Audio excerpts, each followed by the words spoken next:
안녕하세요. 저는 30대 여성 구독자예요.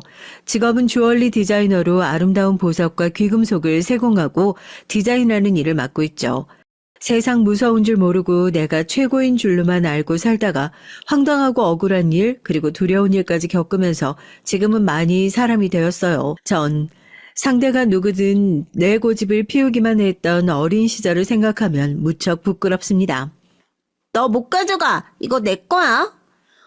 그거 우리 외삼촌이 선물해 준 거란 말이야. 누나 내 것 좀 그만 뺏어가. 돌려달라고. 싫어. 이렇게 내 맘에 꼭 맞는 걸 찾는 게 어려운걸? 우리 아빠한테 말해서 다른 걸 대신 줄게. 그러니까 일단 내가 가져갈게. 결국 전 사촌 동생이 가진 캐릭터 인형을 빼앗았고 동생을 울게 만들었어요. 할아버지, 윤영이 누나가 또 내 거 뺏었어요. 어떻게 좀 해주세요. 우리 영식이가 속상했겠구나. 대신 할아버지가 같은 걸로 사주마. 자, 눈물 닦고 가게 가자. 할아버지는 저를 혼내시거나 인형을 뺏기는커녕 사촌동생을 달래주기만 했어요. 역시 우리 집 사람들은 늘 내 편이고 절 어떻게 못하세요. 천상천하 유아독존, 태어나면서부터 우리 집에서 난 아무 거칠 것 없는 공주처럼 자랐습니다. 그도 그럴 것이 친가외가 할 것 없이 이상하게 남자아이만 태어나는 가문이었거든요. 친척 중에 삼촌들은 엄청 많은데 고모나 이모는 한 분도 안 계십니다.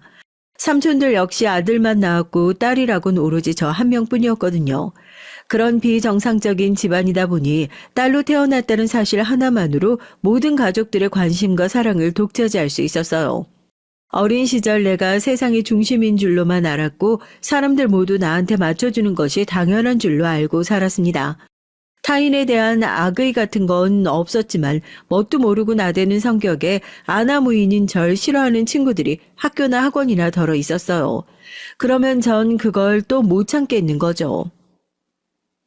친구들한테 얘기 들었는데 너 나 싫다며? 왜? 왜 싫어? 뭐? 다짜고짜 네가 싫은 이유를 대라고? 넌 다른 사람 생각은 조금이라도 하기는 하니? 네가 했던 행동을 반성해보라고. 모르겠는데? 내가 널 때렸어? 아니면 네 걸 빼앗았니? 너랑 친해지고 싶어서 자꾸 말 걸고 너 도와주고 그랬는데도? 그게 소름 끼친다고. 나 아빠 없다고 덮어놓고 불쌍한 년 취급하는 거 아니야. 네가 멋대로 반 애들 다 듣는 데서 그랬잖아. 아빠 없는 친구에게 줄 도시락을 엄마한테 부탁해서 싸운 거니까 같이 먹으라고. 그 말 들어야 하는 내 감정은 생각도 안 하니? 그때는 그 친구의 감정이나 상황을 살펴줄 줄 몰랐습니다. 지금 와서 생각하면 내 머리를 쥐어봤곤 하죠. 얼마나 철딱선이 없었는지 또 생각 없이 굴었는지 말이에요. 그런 자잘한 다툼은 있었지만 같은 동네에서 사립초등학교부터 고등학교까지 다녔기에 주위에 비슷한 가정환경의 친구들이 많았고 큰 어려움 없이 학교를 다녔어요. 대학이라는 곳에 가고 나서야 다양한 부류의 사람을 만나고 그때 우리 집이 잘 사는 편이라는 걸, 내가 중심인 우리 집안이 특이하다는 걸 처음 느꼈죠. 그래서 내 원래 성격대로 하듯이 살면 주변에 패 끼치는 거고 사람들이 싫어하는 걸 직접 겪으며 배워갔죠. 그렇게 조심한다고는 해도 타고난 기질은 어쩔 수가 없어서 불도저 고백녀라는 별명까지 달고 말았습니다. 네 얼굴이랑 목소리가 마음에 들어. 지난번에 밥 먹을 때 나 챙겨주는 거 보고 심쿵했지 뭐야? 내가 널 사귀어줄게. 어? 난 별 뜻 없이 한 행동이거든? 나한테 넌 그냥 친구고 사귀는 건 좀 곤란해. 내가 고백한 남자가 이렇게 거절을 놓는다 싶으면 난 또 그게 못 참겠는 거예요. 넌 내가 왜 마음에 안 들어? 뭘 고치면 너 나랑 사귈 건데? 얼굴이야 집안이야 아니면 성격이야? 도대체 내 무엇이 부족한 거냐고. 고백한 남자에게 날 거절한 이를 집요하게 물고 늘어졌죠. 너 진짜 질려. 사람 질리게 만든다고. 아니 도끼병이야 뭐야? 세상 모든 남자가 널 좋아해야 되니?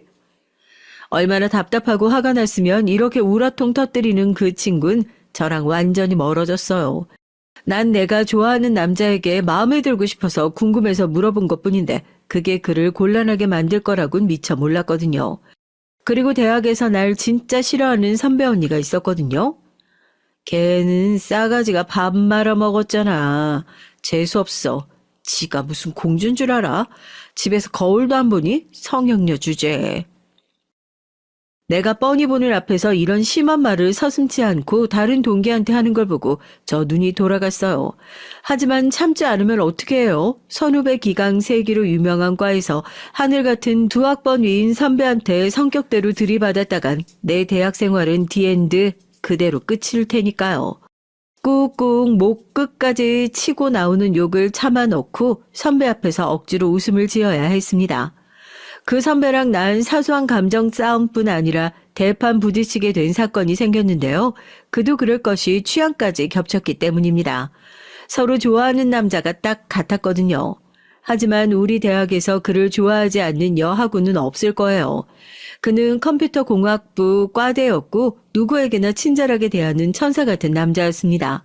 그래서 컴공 정우성이라고 하면 우리 대학에서 모르는 사람이 없었죠. 배우 정우성 있죠? 정우성 닮은 얼굴과 큰 키, 그리고 다비드상을 닮은 조각 미남이었거든요. 정우성 선배를 두고 여자 선배랑 나는 서로 차지하려는 보이지 않는 싸움이 시작됐습니다.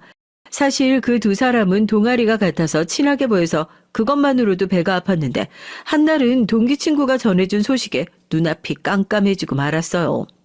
들었어? 그렇게 혜지 선배가 옆에 붙어 다니고 꼬시더니 결국 우영 선배가 넘어갔다나 봐. 둘이 사귀기로 했대. 믿을 수 없었습니다. 아무리 둘이 친한 친구라고 해도 그렇지. 전봇대같이 큰 키에 남자처럼 떡 벌어진 어깨, 거기에 까무잡잡한 피부의 혜지 선배가 뭐가 이쁘다고 거기에 넘어갔냐고요. 전 이대로 가만히 혜지 선배에게 내 남자를 보낼 수가 없었습니다. 학교 여기저기 뒤지고 다니다가 동아리방에 있던 우영 선배를 발견하곤 다짜고짜 물었어요.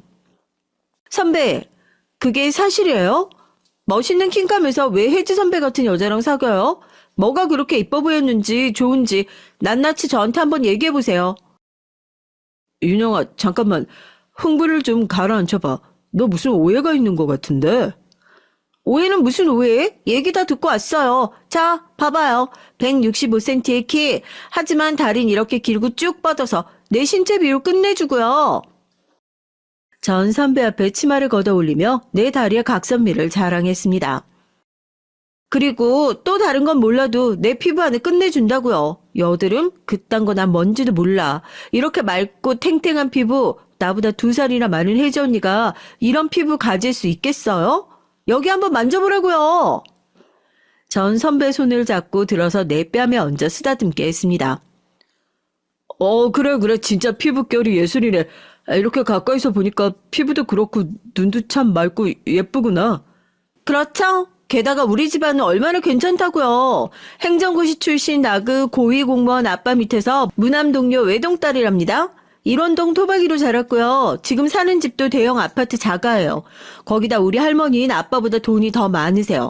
어때요? 이래도 내가 혜지 선배보다 못해요? 그러니까 나랑 만나요. 내 불도저 고백에 어버버버하며 당황스러워하던 우영 선배는 피식 웃으며 어느샌가 내 머리를 쓰다듬고 말했습니다. 내가 여자한테 고백은 좀 받아봤지만 이렇게 솔직하고 재밌게 들이댄 여잔 네가 처음이다. 좀 호기심이 드는데 그래 어디 우리 한번 만나볼까? 너처럼 일장연설할 만큼은 못 되지만 우리 아버지 교수로 계시고 사는 집도 자가 아파트야. 그럼 나도 오케이야? 알고 보니 혜지 선배랑 사귄다는 얘긴 잘못된 소문이었다네요. 그것도 모르고 전 속마음 다 드러내고 속물처럼 어필했는데 오히려 그게 선배한테 먹혀들었다는 거 아닙니까? 혜지 선배마저 내 앞에 무릎 꿇게 하고 우영 오빠랑 사귀게 되면서 그때의 행복감은 말로 잘 설명이 안 돼요. 매일 하늘에 구름 위를 걷는 기분이었죠.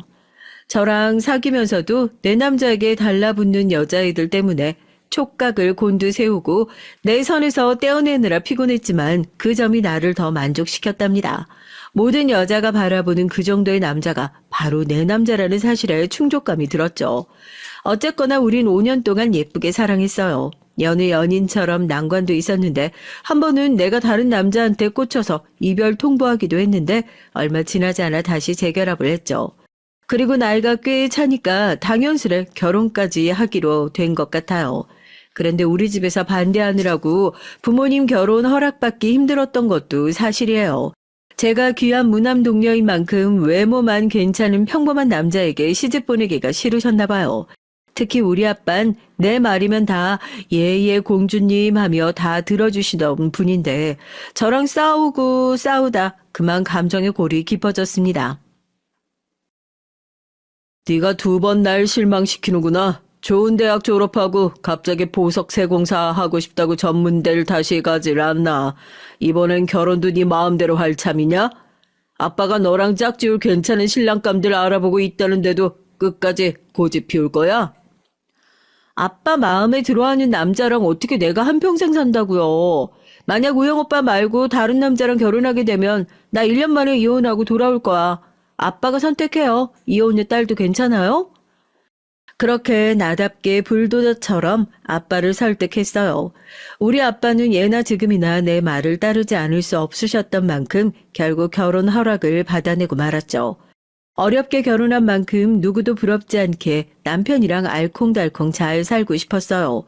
그런데 남편이랑 살면서 정말 지지고 볶는다는 표현이 무색할 만큼 우린 자주 다퉜습니다. 칫솔을 놓는 장소부터 옷을 벗어놓은 습관, 좋아하는 식성까지 뭐 하나 맞는 게 있어야죠. 구독자님들, 원래 신혼생활이란 이렇게 싸우는 게 맞나요? 저 결혼 잘못한 거 아니겠죠? 그 잘생긴 얼굴 하나 보면 싸우다가도 화가 누그러뜨려졌는데 같이 살아보니까 눈 2개, 코 하나, 뭐 옥동자 개그맨이랑 크게 다를 바 없는 거 있죠?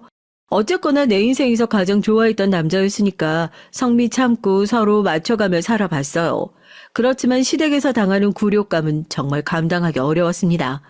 다른 집 같으면 시부모님한테 스트레스 받는다고 하던데 전 동서 때문에 못 살겠더라고요. 동서랑 좀 껄끄러운 게 나이는 나보다 1살 많고 결혼도 2년 먼저 했어요. 그래서 자기가 시댁의 실세라는 듯 내 앞에 군림하려고 여왕벌처럼 구는 거죠. 초반부터 나한테 반말 찍찍하고 그래서 내가 따끔하게 한번 손을 봤어요. 어머님, 그래도 제가 형님인데 그런데 동선 나한테 매번 반말하는 거 있죠? 이게 법도상 맞아요? 둘째 며느라, 아무리 네가 나이가 많다고 해도 그러는 거 아니다. 형님한테 예의를 갖춰서 깍듯하게 하고 또 첫째는 형님으로서 둘째 잘 보듬고 그렇게 해야 집안이 평안한 법이야. 네, 알겠어요, 어머님. 마음엔 안 들어도 시어머니까지 나서니까 동선 어거지로 나한테 존대를 하기 시작하더라고요. 동서 역시 나처럼 부잣집 공주처럼 자랐는지 고집 센 여자 둘이 제대로 붙으니 집에 바람 잘 날이 있을까요? 사사건건 동서랑 부딪히고 다투고 어머님은 그런 우리를 혼내시는 일이 잦았습니다. 자기가 형님이잖아. 재수 씨가 좀 못되게 굴더라도 좀 봐줘. 매사 둘이 불꽃 튀듯 싸워대니 우리 부모님도 며느리들 때문에 앓는 소리 하시더라. 내가 뭘? 자꾸 동서가 날 이겨먹으려고 들잖아. 그런 여자애들 내가 겪어봐서 아는데 하나 둘 봐주기 시작하면 아주 날 껌처럼 여길걸?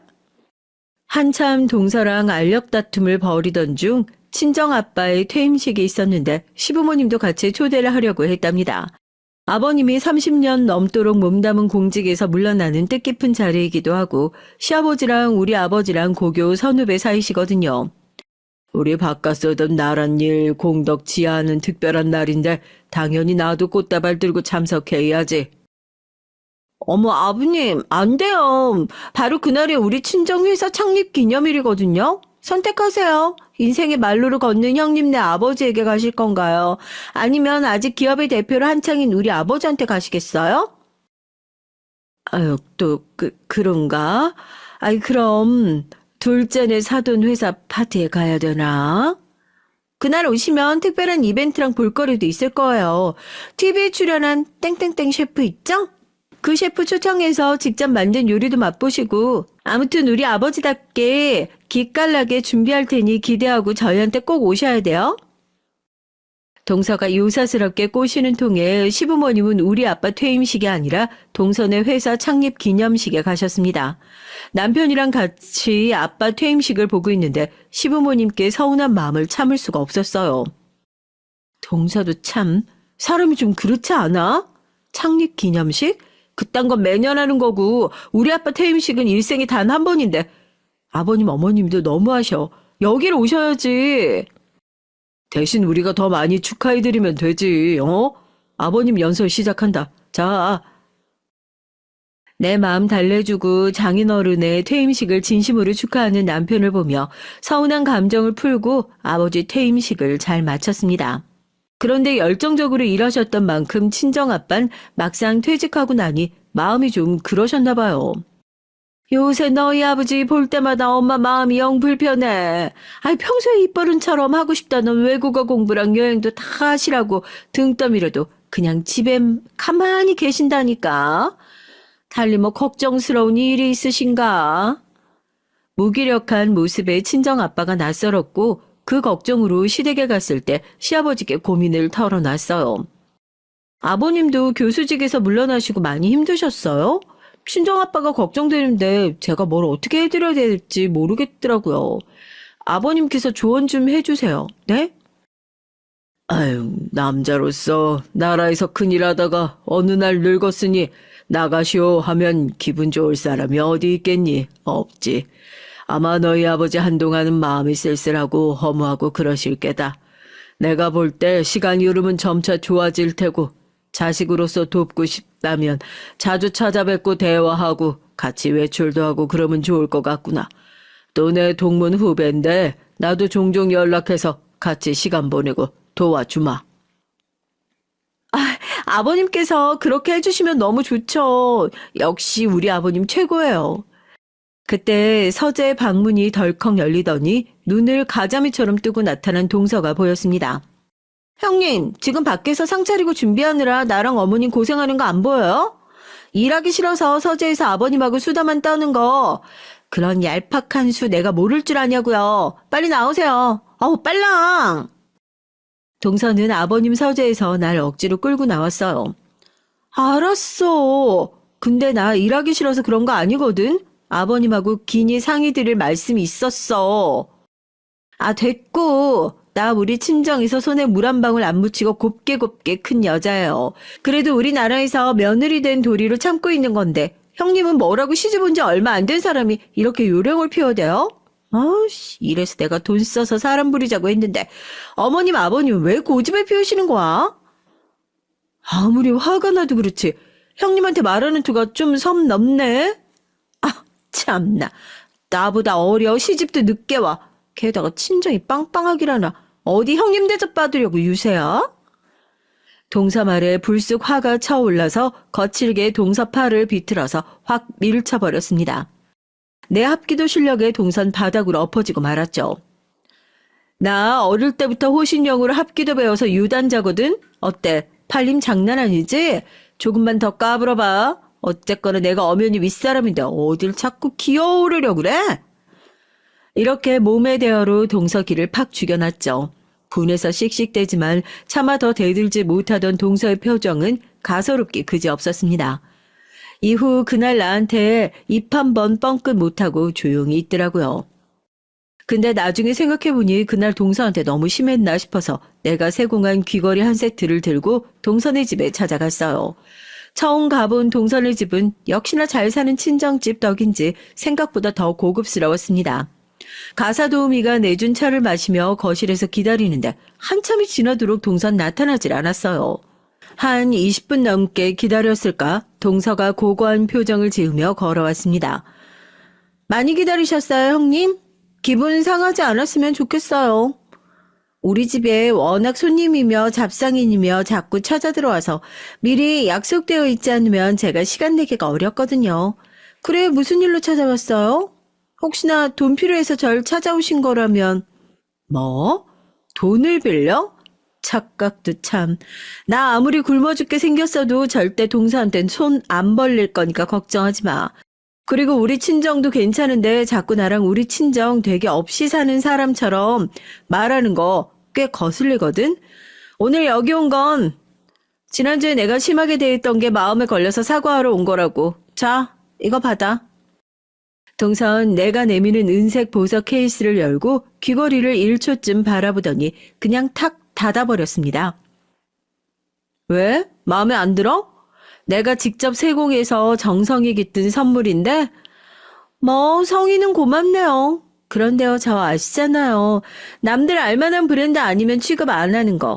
괜찮은 자리에 차려입을 땐 다들 머리부터 발끝까지 남들 눈이 있어서 보통 신경 쓰이는 게 아니거든요. 여기 최 실장, 이거 귀걸이 한번 차보겠어?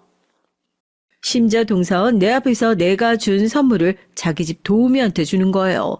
이건 대놓고 나 자존심 구겨지라고 하는 짓이라고 볼 수밖에 없었죠. 난 좋은 뜻으로 간 건데 사람 성의를 무시해도 유분수죠. 내가 머리 숙이고 갔는데 어떻게 이럴 수가 있나. 이게 진짜 보자 하니까 누가 기죽을 줄 알고 그래 어디 한번 누가 이길지 계속 해보자. 그날 이후 시댁에서 마주칠 때마다 동서와의 알력 싸움은 더욱 거세졌습니다. 자존심 세기로 둘째가라면 서러운 저 역시 이 싸움에서 물러날 마음은 조금도 없었죠. 결혼하고 처음 맞는 명절날 시댁에서 차례를 지내는데 시어머님이 절 따로 불러서 단단히 일러두셨습니다. 다음 달 초하루에 증조부모 합사 제사가 있어. 아직은 네가 우리 집에 온 지 1년도 안 돼서 그간 재산 둘째랑 내가 준비했다만 이번 제사 땐 맏며느리로서 네 실력 좀 보자꾸나. 그날 일찍 와서 같이 준비하자. 네, 어머님. 저 맏며느리로서 제대로 보여드릴 수 있어요. 시어머니가 강조도 하셨겠다. 첫 제삿날 회사에 미리 조퇴하겠다고 얘기해놓고 퇴근 준비하려는데 사장님이 급하게 날 찾았어요. 오 실장, 지난주에 발주 들어온 다이아 웨딩 세트 보내드린 거 맞지? 고객분이 못 받았다고 항의를 하시는데. 아, 저 분명히 3일 전에 퀵으로 보내드렸는데 아직 못 받으셨대요? 한번 퀵 업체에 연락해 보겠습니다. 그런데 앞불사 업체에선 내가 보냈던 배송 담당자가 연락 두절이 됐다는 겁니다. 보석 세트를 잃어버려 손실도 손실이지만 당장 고객분 결혼식 전까지 예물 세트를 맞춰드려야 하는데 급한 사고가 난 거죠. 퇴근이고 뭐고 부랴부랴 다시 세공하기 위해 캐드 프로그램부터 열고 미친 듯이 일하기 시작했어요. 다행히 세공 마지막 작업과 고객께 전달하는 일은 다른 동료가 해주기로 해서 난 안심하고 시계를 봤는데 이미 저녁 7시였죠. 날 데리러 온 남편 차를 타고 시댁에 도착했습니다. 어머님이 일찍 오라고 하셨는데 화내시면 어쩌지?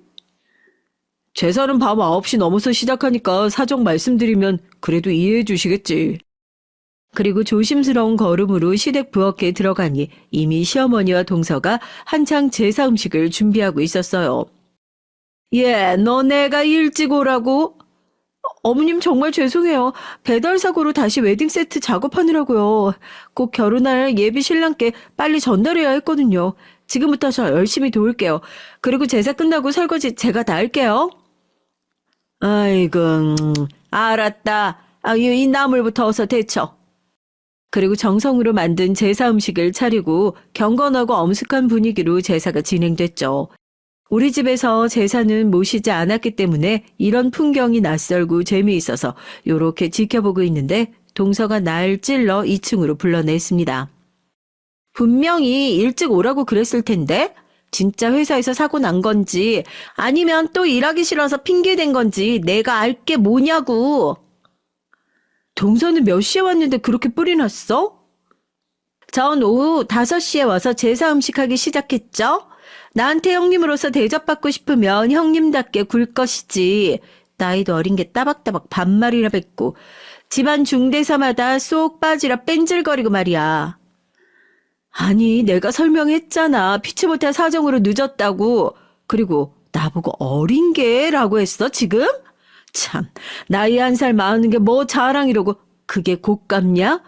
그러면 네가 형님으로 시집오지 그랬어. 결국 동서랑 야자 소리까지 하며 싸움이 격해지고 말았습니다. 그런데 이 일이 이렇게까지 번질 줄은 몰랐어요. 니까짓 게 뭐라고? 감히 날 우습게 봐? 그 말에 격분해서 지난번처럼 동서 팔을 잡으려고 하자 이번엔 동서가 2팔을 뻗어 내 몸을 힘껏 밀쳐버렸습니다. 우당탕탕 불행히도 전 균형을 잃고 계단 아래로 구르기 시작했어요. 그리고 그만 정신을 잃고 말았죠. 다시 정신이 깼을 땐 전 병원에 누워 있었고 다리가 너무너무 아픈 거예요. 다리를 내려다보니 양쪽 발 모두 깁스가 되어 있었습니다. 당신 일어난 거지? 자기 계단에서 굴러서 왼쪽 무릎 연골 파열되고 오른쪽 발목도 골절됐대. 많이 아파서 어쩌니 우리 마누라. 그렇게 다리가 아픈 적은 처음이었어요. 난 동서 때문에 전치 4주의 상처를 입고 병원에 입원을 해야 했습니다. 그런데 걱정된다고 시부모님부터 하다못해 서방님도 문병을 왔는데 이 망하려는 끝내 보이질 않았어요. 날 다치게 만든 것도 열받지만 사과도 안 하고 날 찾아오지도 않는 것이 용서가 안 되더라고요. 결국 제가 먼저 동서에게 전화를 걸었습니다.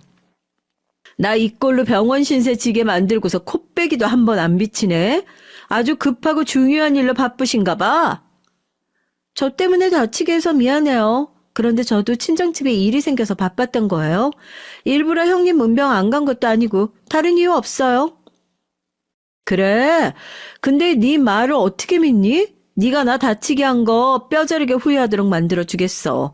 어디 두고 봐. 전화 끊고 나서도 동서에 대한 원망으로 분이 풀리지 않아 누워 잘 수도 없었습니다. 우리 공주님 누가 이렇게 화가 나게 했누? 계단에서 굴러 다친 데가 많이 아파 그런가? 아빠, 나 좀 도와주세요. 지금 다리 아픈 건 둘째치고 내 속이 불에 탈 듯 아파요. 열받아서 정말 미치고 팔짝 뛰겠어. 전 동서 때문에 시댁에서 힘들었던 모든 일을 그리고 동서가 계단에서 일부러 밀어서 다치게 했던 일까지 소상히 아빠에게 말했죠. 그리고 제발 동서에게 복수할 수 있게 도와달라고 울며 사정을 했습니다. 내 귀한 딸 괴롭힌 네 동서라는 여자 용서할 수가 없지. 그래, 아빠가 어떻게 해주면 좋겠니? 동서 눈에 피눈물 나게 할 사건을 아빠와 함께 계획하고 또 검토를 했습니다. 복수할 생각에 온 정신이 집중되었는데 어느덧 병원에서 퇴원할 날이 됐죠. 아빠, 저 이제 퇴원해서 집에 가요. 그런데 제가 부탁했던 일 어떻게 좀 진행되고 있어요? 아빠가 현재 법제처에 있지를 않으니 그래서 시간은 좀 걸렸지만 다행히도 날 도와줄 사람을 구했단다. 조만간 좋은 소식 들려줄 테니 집에 가서 약 잘 먹고 치료 잘 받고 해야 된다. 뼈 다치면 후유증이 더 무서워요. 전 아빠가 말씀하신 좋은 소식을 기다리고 있었죠. 그러던 어느 날 남편이 자정이 다 된 늦은 시간에 귀가를 했는데 술에 잔뜩 취해 있었어요. 마누란 다쳐서 아직 요양인데 자긴 술 먹고 노느라 바쁜가 보네요? 그런 거 아니야. 있지, 나 동생 만나고 온 길이야. 도저히 술 없인 얘기가 안 돼 보여서 같이 술 마시고 심각한 얘기 나눴어. 서방님이 왜? 무슨 일 있으시대? 정확히 말하면 동생이 아니라 재수 씨네 친정 아버지에게 큰일이 생겼다지. 그분을 모셨던 여비서 중 몇 명이 성추행 건으로 사돈 어른을 고소했대. 처음엔 합의금으로 무마하려고 했는데 비서들이 경찰에 아는 사람이 있는지 검찰 쪽에 가족이 있는지 결국 형사사건으로 넘어갔다고 하네. 재판해야 할 것 같고 거기서 별일 없이 잘 마무리돼야지 뭐. 그렇지 않으면 사돈 어른이나 그분이 갖고 있는 회사나 다 화를 면치 못할 것 같아. 남편 얘기를 듣고 전 이 모든 것이 우리 아빠의 계획하에 돌아가고 있다는 걸 눈치챌 수 있었어요. 아빠, 결국 제가 부탁한 일을 해주셨군요. 고마워요. 조사해보니까 그쪽 사돈 여자 관계가 잡음이 좀 있던 사람이더구나. 그런 자들은 가까이 있는 여자 직원들에게도 분명 손을 뻗쳤겠다 싶어서 전직 비서들과 접촉을 좀 해봤지. 아니나 다를까 억울한 일을 당한 비서들을 선동해서 고소를 먹일 수 있었다. 그나이 그런 추문이 드러나 버렸으니 결코 가벼운 일은 아니지. 그렇지 않냐? 네, 오히려 감춰진 잘못을 드러낸 아빠가 영웅이세요. 앞으로 재판 결과도 아주 심하게 나오겠죠? 글쎄다, 보통 이런 경우 피해자와 합의하고 마무리되는 경우가 많기는 한데. 안 돼요, 안 돼. 지은 죄만큼 꼭 벌 받을 수 있게 계속 힘 써주세요. 아빠의 힘인지 피해자들이 강경하게 죗값을 요구해서인지 동선의 아빠의 재판은 중단되지 않고 진행됐어요. 전 마음고생하고 있을 동서의 모습이 보고 싶어서 직접 동서한테 찾아갔죠. 나왔어, 동서. 나 다리 금 간 거 잘 붙었는지 궁금하지도 않아? 이렇게 내가 직접 찾아오게 만들고. 제가 요즘 친정 일로 골머리를 앓고 있어서요. 미안해요. 거기까지 신경을 못 썼네요. 그래, 다친 데는 잘 아물었나요? 나 뼈는 알아서 착 붙은 것 같은데 그동안 동선의 아버지가 큰일 당했다고 들었어. 친정 아버지가 결국 감옥에 갈 것 같다며? 무고한 분이니까 돈에 환장한 년들 결국 합의금 주면 알아서 떨어지겠죠. 나쁜 년들. 나쁘다니. 그 비서들 피해자야. 동서 아버지가 가해자고 마땅히 벌을 받아야지. 아무리 자기 아버지여도 범죄자를 옹호하는 거니? 형님이 뭘 한다고 남의 집안일에 말을 붙여요? 그럴 거면 그냥 나가세요. 가뜩이나 심란해 죽겠는데. 그래, 동서가 아직 상황 파악이 안 되나 보네. 왜 검사가 까다롭게 나오고 판사도 마음대로 안 될까나? 우리 친정아버지가 법제처 고위 공무원이었던 건 알지? 이 모든 일은 다 동서 때문에 일어난 거야. 계단에서 날 밀어버린 그때 시작된 거라고. 뭐? 아니, 그게 무슨 말이에요? 그럼 형님네 친정 아버지가 우리 아빠 합의가 안 되도록 무슨 짓을 했단 말이에요? 내 입으로 말하긴 뭐하지만 동서가 맨날 우리 집안 별 볼 일 없다고 무시하고 돈 많은 자기네 거만 떨었지? 당해보니까 어때? 진짜 돈이 제일이야. 아니면 퇴직했더라도 권력이 최고일까? 자기 집안이 그야말로 멸문지화 앞에 놓인 이유가 나와 친정 아빠 때문이라는 걸 알게 되면서 동서의 눈동잔 이리저리 굴러가고 머리가 아주 복잡한 듯 보였어요. 한참 생각한 동선 결심한 듯 내 앞에 무릎을 꿇고 빌기 시작했습니다.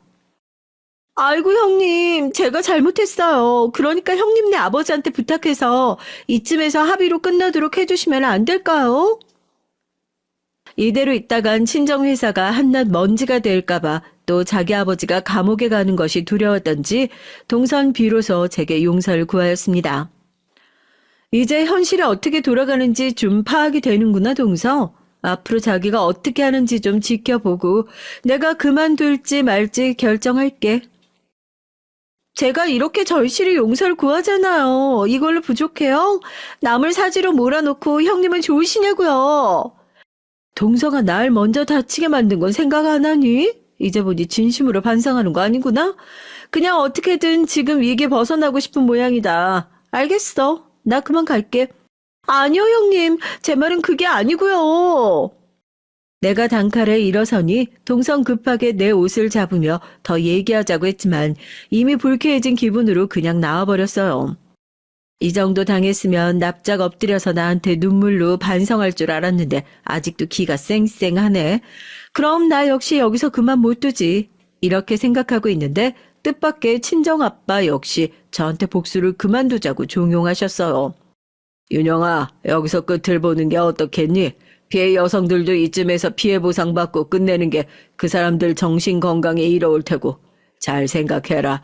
여기서 기소유예 없이 실형까지 가게 되면 회장 본인뿐만 아니라 그 회사까지 위험해 줄 수 있어. 그건 그 회사 다니는 직원들의 밥줄까지 끊는 거니까 난 여기서 복수를 멈추는 게 맞다고 생각한다. 하지만 아빠, 전 끝까지 가야 한다고 생각해요. 어쨌거나 여자들 농락하는 변태 아저씨가 대충 넘어가면 앞으로도 그 집 평생 못 끊을걸요? 게다가요, 동선 말로는 나한테 잘못했다고 했지만 그 표정부터 하는 걸 보니까 전혀 반성하고 있지 않다고요. 여기서 멈추면 걔는 또 날 물로 보고 전처럼 기고만장해지게 뻔해요. 아빠는 계속 밀어붙여 주세요. 내 말에 하는 수 없다던 아빠는 그 재판이 멈추지 않도록 노력하신 것 같았습니다. 그런데 엎친 데 덮친 격으로 동선의 아버지 회사에서 가깝게 지내온 어떤 사람에게 배신을 당하고 만 겁니다. 그 사람은 그 회사를 함께 설립한 동업자이자 전무로 있는 사람인데 회사 지분과 주요 정보를 M&A 기업 사냥꾼에게 몰래 팔아 넘겼어요. 이렇게 뜻하지 않은 인수합병이 이뤄지며 30년 넘게 명맥이 이어온 땡땡 기업은 하루아침에 사라지고 말았습니다. 친정아빠가 경고했던 대로 예상보다 일은 더욱 나쁜 쪽으로 흘러갔고 많은 땡땡 기업의 근로자들은 졸지에 실업자 신세가 돼버렸어요. 하지만 일은 여기서 끝난 것이 아니었습니다. 성추행 재판 결과를 앞둔 어느 날 동서 아버진 자택에서 숨진 채로 발견되신 거예요. 억울하다는 유서와 함께 스스로 목숨을 끊는 비극이 찾아오고 말았습니다. 처음엔 그저 동서를 혼내주고 싶어서 시작했던 일인데 이렇게까지 심각한 상황이 되어버린 걸 보니 정말 무서웠어요. 조문하기 위해 남편과 같이 동서 아버님 상에 갔는데 장례식장 입구에서 날 발견한 동선 귀신같이 달려들었습니다. 니년이 여길 왜 와? 바로 네가 우리 아빠를 죽인 거나 마찬가지인데 살인자가 감히 뻔뻔스럽게 어떻게 와? 동서의 심정이 이해가 가고 너무 미안한 나머지 저도 눈물을 흘리며 말했죠. 동서 진짜 미안해. 나도 일이 이렇게까지 될 줄은 정말 몰랐어. 그날 결국 장례식장 안에 들어가지도 못했지만 서방님 통해서 장례식비에 보태달라고 1,000만 원을 전해드렸습니다. 친정아버지 장례를 마친 동선 한동안 제정신이 아닌 채 지내다가 어느 날 갑자기 사라져버렸어요. 가출인지 어디로 가버린 건지 모르겠지만 그게 다 내 탓인 것 같아 동서를 찾는 일에 저도 발벗고 나섰지만 어디서도 찾을 수 없었습니다. 이 모든 일이 1년 전에 벌어진 일이었죠. 그런데 잠깐만요, 여러분. 제 얘기는 여기서 끝이 난 것이 아니에요. 자승자박, 자기가 저지른 일은 업보가 되어 자신에게 돌아온다는 얘기가 있죠. 그런 세상의 이치 때문이었을까요? 저 역시 부메랑처럼 제가 지은 업을 돌려받고 말았습니다. 어느 날 자전거를 타고 나가신 친정엄마가 교통사고를 당하셨다는 소식을 들었어요. 골목에서 갑작스레 튀어나온 전동 킥보드와 부딪혀서 전치 5주의 사고가 나버렸거든요. 사고 난 킥보드의 운전사는 어린 중학생 2명이었는데 희한하게도 그 친구들은 가벼운 찰과상 정도였는데 그에 비해 엄만 크게 다치신 겁니다. 지금은 무면허, 무헬멧 킥보드 사고 조항과 보험 등이 생겼는지 모르겠지만 그 당시엔 킥보드 사고에 대한 보호제도가 하나도 없었어요. 심지어 국민의료보험조차 적용받지 못해서 무릎 인대 수술과 입원 치료비가 1,000만 원 가까이 나왔습니다. 하지만 엄마의 교통사고는 시작에 불과했어요. 어느 날 집에 온 남편은 나한테 말을 머뭇대다가 한숨만 푹푹 내쉬는 거예요. 내 친구 재영이 알지? 걔가 부축해서 시작한 리츠 투자가 알고 보니 완전 사기였던 거야. 처음엔 수익이 매달 8%씩 들어오니까 눈이 멀어서 그만. 우리 집까지 담보로 대출을 연끌해버렸어. 그런데 이게 다, 난 몰라. 이제 망해버렸다고. 무려 3억이라는 거금을 날려버린 남편은 자신의 실수를 비관하며 술을 마시기 시작했습니다. 급기야 과음으로 회사에 지각하고 결근하는 날도 잦아졌어요. 이미 날려버린 돈은 어쩌겠어. 갚아 나가야지 뭐. 그런데 당신 더 문제가 뭔지 알아? 이러고 살다가 직장에서 잘리겠다. 당장 술부터 끊어. 일이라도 열심히 해서 벌어야 그 실수를 만회하지. 바보 같은 남편을 설득해봤지만 도통 재기할 가능성이 안 보였습니다. 민망하지만 장인어른께 부탁해서 일단 돈 좀 빌려보면 어떻겠어? 지금 우리 아빠 그런 거 신경 쓰실 상태가 아니시란 말이야. 네, 남편이 헛짓거리 투자로 돈을 날려먹은 그때 우리 아빠에게도 알 수 없는 일이 생겨버렸거든요. 내가 요즘 도통 잠을 못 잔다. 잠만 들면 꿈에 입이 찢어진 여자 귀신이 나타나서 내 목을 조르고 손가락을 비틀고 그게 무서워서 안 자려고 하다 보니 이제 낮에도 헛것이 보여. 내가 아빠한테 못할 짓 했죠. 괜히 동서 친정 내에 복수시켜서 그 집안 망하는 과정을 지켜보니 우리 아빠도 멀쩡한 정신으로 살긴 어렵지 않겠어요. 아빠의 정신건강이 걱정돼서 유명한 정신과 의사를 찾아서 모시고 갔죠. 하지만 일주일에 한 번씩 상담 치료도 하고 약도 드시던 아빤 좀처럼 좋아질 기미가 보이지 않았습니다. 나를 둘러싼 소중한 사람들이 하나하나 다치거나 정신이 피폐해지는 일이 벌어지니까 정말 힘들었어요.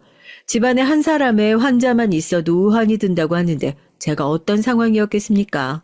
그나마 멀쩡한 나라도 정신 바짝 차리고 이 일 저 일 수습하고 아프신 부모님 따라다니기 바빴죠. 하지만 친정아빠는 사람이 확 바뀌어서 쾌행한 눈에 말라가는 몸 그리고 두려움에 벌벌 떠는 정신병 환자 같은 모습이 된 걸 보니 마음이 너무 아프더라고요. 그런 와중에 한 통의 전화를 받았는데 그 전화를 건 건 바로 동서였습니다. 잘 지내고 있나? 동서, 그간 어디에 있었던 거야? 서방님이랑 가족 모두 걱정하고 찾고 있었다고. 그런데 갑자기 무슨 일로 전화를 했어? 아마 내 얘기 듣다 보면 지금처럼 뻔뻔하게 굴 수만 없을걸? 우리 친정을 대상으로 복수 중이라고 말했던 날 기억하죠? 나 형님 다리 가랑이 붙잡고 이 일 끝내달라고 정말 손이 발이 되도록 빌었어요. 그런데 이번엔 형님이 나한테 그렇게 매달릴 차례가 되고 말았네요. 그게 도대체 무슨 말인지 알아먹게 얘기를 하라고. 나도 동서한테 사과는 했잖아. 지금 집안 가족들이 하나하나 병이 들고 돈 문제도 생기고 아주 만신창이가 됐을 거예요. 그쵸? 그런데 어떻게 그리 동시다발적으로 불행이 겹쳤을까? 과연 그게 다 우연일까? 날 망하게 한 시작이 형님이듯 나도 형님 망하는 일에 손 놓고 가만히 있던 게 아니거든요. 동서 말인즉슨 그럼 우리 가족에게 닥친 불행들이 다 동서 때문에 생겼단 얘기야? 기분 나쁜 웃음만 짓더니 동서는 그만 전화를 끊어버렸습니다. 통화하자마자 갑자기 내 몸을 관통하는 한기와 오싹함을 동시에 느꼈죠. 동서가 한 얘기가 너무 궁금해서 몇 번이고 다시 전화했지만 끝내 내 전화를 받지 않았어요. 하지만 우리 가족들이 당한 일은 제각각 벌어졌고 거기에 동서가 개입될 여지는 없었거든요. 이 모든 게 어떻게 동서가 벌인 일일 수가 있을까 아무리 생각해도 답이 나오지 않았습니다. 그러던 차에 우리 막내 이모가 부모님 소식을 전해 듣고 집에 찾아오셨어요. 윤영아, 그동안 집에 안 좋은 일이 많아서 많이 힘들었지. 내가 보아하니 뭔가 의도가 있는 살기가 여기서 느껴진다. 여기 이모가 잘 아는 박수무당인데 이런 쪽 전문이니까 아빠 모시고 한번 가봐. 엄마에게 전해 듣기론 막내 이모가 어릴 때 신병을 앓은 적이 있었대요. 그 때문에 외할아버지가 굿도 여러 번 하시고 여기저기 무속인을 찾아다니셔서 겨우 막았다고 하죠. 이모가 무속인으로 빠지진 않았지만 한번 귀문이 열린 사람은 일반인과 다르다고 이른바 이모는 신기 있는 분이란 말을 들었어요. 하지만 지금껏 살면서 이모가 그렇게 강직된 얼굴로 저한테 말한 적은 없거든요. 대학 입시 앞두었던 과거 시절 대학에 붙는 기도나 부적 좀 써달라고 내가 부탁을 했을 때 이모는 장난스럽게 웃을 뿐이었죠. 고작 그런 일은 신이 하실 일이 아니야, 요 맹취야. 그럴 시간에 책이라도 한 자 더 봐. 저한테 무속신앙 얘기나 점집 데려가거나 그런 얘기 한 번 안 하고 평범하게 사셨던 분이거든요. 이모의 심상치 않은 반응을 보고 난 심각성을 느꼈습니다. 이게 보통 일이 아니구나. 동서가 그런 쪽으로 뭔가를 했던 걸 수 있겠구나. 다음날 전 회사에 결근까지 하고 이모가 알려준 박수무당을 찾아갔어요. 붙어왔네, 붙어왔어. 누가 무속인 시켜 저주굿을 했거나 분명 무슨 방법을 취했네. 바로 자네한테 말이야. 맞아요. 나한테 그럴 사람은 동서밖에 없거든요. 내가 동서한테 심한 복수를 해서 그 집안이 망해버렸어요. 그럼 저한테 저주가 걸린 거예요? 전 앞으로 어떻게 해야 될까요? 지금까지 너희 가족들은 한 번씩 다 당했는데 아직 너만 방법 당하지 않았구나. 근데 안심하지 마. 네가 가장 소중하게 여길 존재가 있다는 걸 아직 넌 모르는 것 같은데 진짜 방법은 바로 그 존재를 노리며 기다리고 있는 거야. 박수무당이 말한 나는 아직 모르는 소중하게 여길 존재가 누구일까요? 그리고 머지않아 저 역시 그 존재가 누군지 알게 됐습니다. 2달째 생리를 건너뛴 것이 단지 과로와 스트레스라고 생각했는데 문득 임신 테스트기로 확인을 해보고 싶은 거예요. 테스트 결과 역시 선명한 2줄이 보였죠. 하지만 임신의 기쁨을 느낀 것도 잠시 무당이 했던 말이 기억났어요. 산부인과에서 나오자마자 한달음에 무당을 찾았습니다. 제가 임신했다는 걸 알고 말씀하셨던 거죠? 그럼 제 아이가 잘못되는 거예요? 절대 안 돼요, 내 애한테는. 부적 써주세요. 아니면 굿할까요? 돈을 얼마가 들든지 시키는 건 다 할게요. 제발 내 아이만 지켜주세요. 뭐든 하긴 해야지. 근데 저주를 푸는 건 내 전문이 아니야. 또 제일 중요한 건 우선 널 저주한 사람을 찾아내서 진심으로 빌고 또 빌어. 그 사람이 용서해주건 말건 그건 상관없어. 시작한 네가 일단 그렇게 해야 천지신명이 움직이고 사악한 저주의 기운을 눌러버릴 염승법 해주실 큰 스님도 알려줄 거다. 어쩌면 이 사건들이 여러분에게 믿기지 않으실지도 몰라요. 네, 믿지 않으셔도 좋습니다. 하지만 전 지푸라기 잡는 심정으로 무엇이든 해서 내 아이를 지켜야 했어요. 흥신소에 의뢰해서 동서를 찾아달라고 해서 받은 주소로 가봤지만 아무리 벨을 누르고 기다려봐도 문을 열어주지 않았습니다. 그래도 전 매일 그 집을 찾아갔고 기다리다가 거기서 싹싹 빌었어요. 동서가 안에서 듣든지 아예 집에 없는진 몰라도 전 저대로 용서를 구했죠. 그리고 어느 날인가 문득 문 앞에 있는 여러 개의 체납고지서를 봤습니다. 가족, 친정 다 버리고 홀연히 떠난 동서가 어떻게 살았을지 생각하면 너무 안타까웠어요. 그리고 그 체납고지서를 들고 와서 돈을 대신 냈어요. 그리고 다음 날부터 전복죽이랑 어항, 가지 볶음 포장을 동서 집 앞에 두고 왔죠. 동서가 다른 건 몰라도 어항가지 요리를 참 좋아했던 기억이 났거든요. 열흘 동안 그 음식이 상한 채 버려져 있었는데 10하루째 날이 돼서야 음식을 먹었음을 알 수 있었습니다. 그냥 내 음식을 먹어준 그것만으로도 다 고마웠어요. 다음엔 동서가 생활비로 썼으면 해서 5천만 원을 넣은 봉투를 문 틈 사이로 밀어 넣었습니다. 그런데 다음날 와보니 단단히 닫혀있던 문이 활짝 열려 있는 거예요. 들어가 보니 생활했던 흔적은 있는데 사람도 짐도 사라진 느낌이었습니다. 집주인 얘기론 동서가 밀린 월세 갚고 어디론가 이사를 가버렸다고 했어요. 그 뒤론 어디서도 동서를 만날 수 없었습니다. 그러니까 여러분, 직접 제가 해보니까요. 복수라는 것이 정말 가벼운 마음으로 할 게 아니더군요. 내가 그 복수를 온전히 돌려받을 것을 각오하고 하는 무시무시한 책임이 드는 일이라는 걸 뼈저리게 느끼고 있어요. 다시 그때로 돌아간다면 동서에게 복수하더라도 그렇게까지 낭떠러지로 몰고 가는 짓은 절대 하지 않을 겁니다. 그래서 제 영상을 보시는 분들에게 꼭 저는 같은 일 당하지 않도록 하셨으면 당부드립니다. 이번 일을 겪으며 실제로 저주 기도나 저주의 의식을 하는 무속인이나 사이비 종교들이 좀 있다고 들었거든요. 하지만 제가 했던 복수와 저주는 차원이 다른 문제라 저주를 행한 자는 더 끔찍한 대가를 치러야 한답니다. 저주 의식이 비교적 대중화된 일본의 속담에 이런 말이 있대요. 남을 저주하려면 구멍 2개부터 파라. 그러니 몹시 믿고 싫은 사람이 있더라도 절대 저주 같은 행위는 하시면 안 되겠죠? 하지만 전 아직도 임신한 저에게 혹은 뱃속의 아기에게 무슨 화가 미치지 않을까 불안에 떨고 조심해야 하며 살고 있습니다. 또 한편으론 저주를 의뢰한 동선 무사히 잘 있는지 몹시 궁금하고요.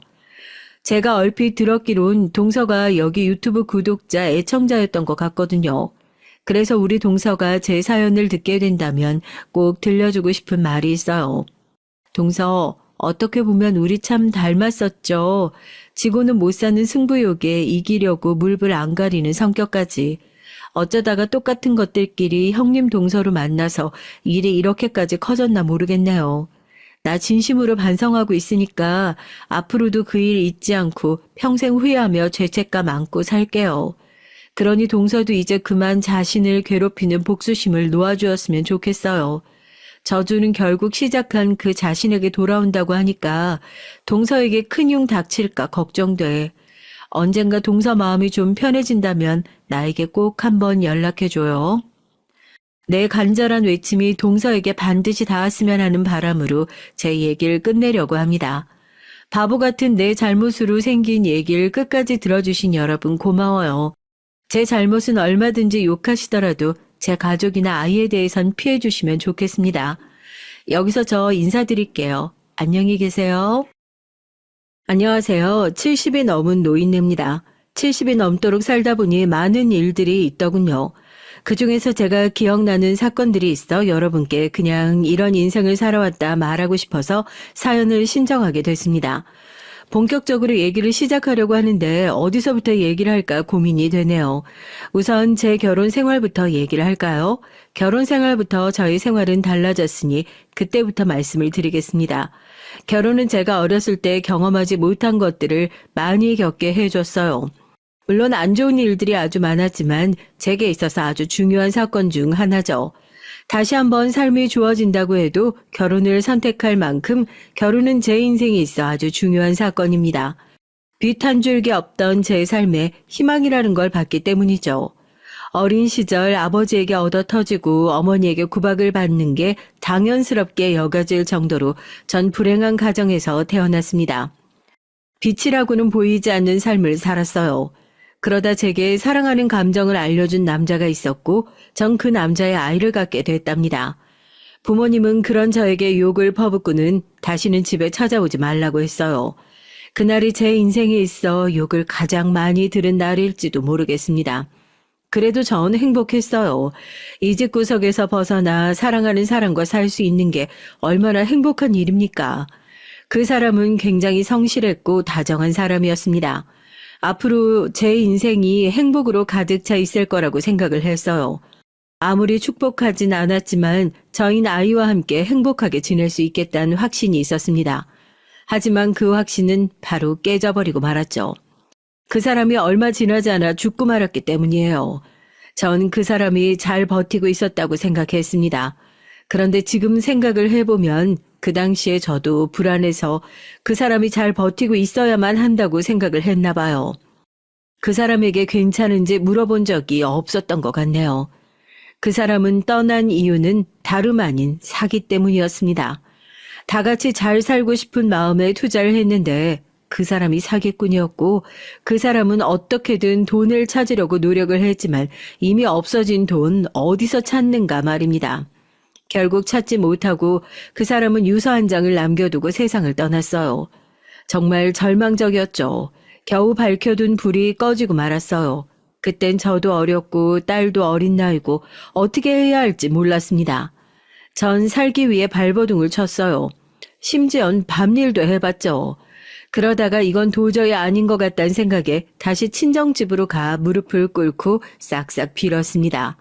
한 번만 봐달라고 용서를 구했죠. 그땐 정말 누구에게 말을 할 수 없을 정도로 서러웠습니다.